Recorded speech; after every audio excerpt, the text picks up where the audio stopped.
ছাত্রছাত্রীরা, future dream স্কুলে তোমাদের সবাইকে স্বাগত জানাই। আজকের ক্লাসে আমি দশম শ্রেণীর গণিতের কোষে থেকে 14 6-এর অঙ্কটা বুঝিয়ে দেব।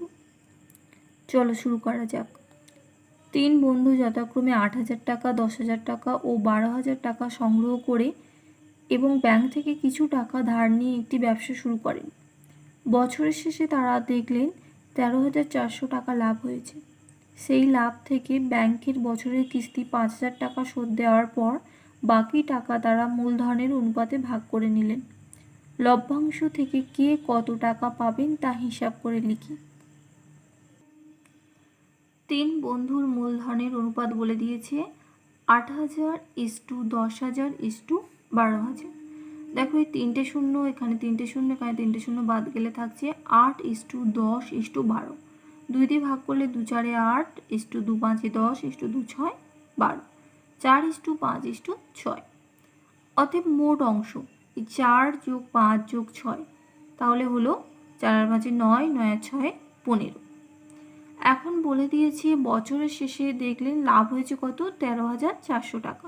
অতএব এখন বছরের শেষে লাভ 13,400 টাকা এবং ওই লাভ থেকে ব্যাংকের বছরের কিস্তি শোধ দেওয়ার পর বাকি টাকার পরিমাণ, লাভ হয়েছিল 13,400 টাকা, ব্যাংকের কিস্তি শোধ দিয়েছে কত?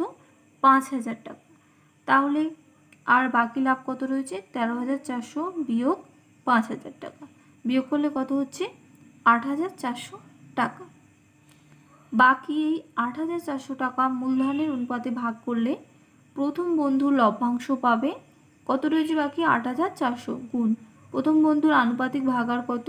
15/4 লিখে ফেললাম। 4 এ 15, কাটাকাটি করলে 15 একে 15, 15 5 হচ্ছে 75।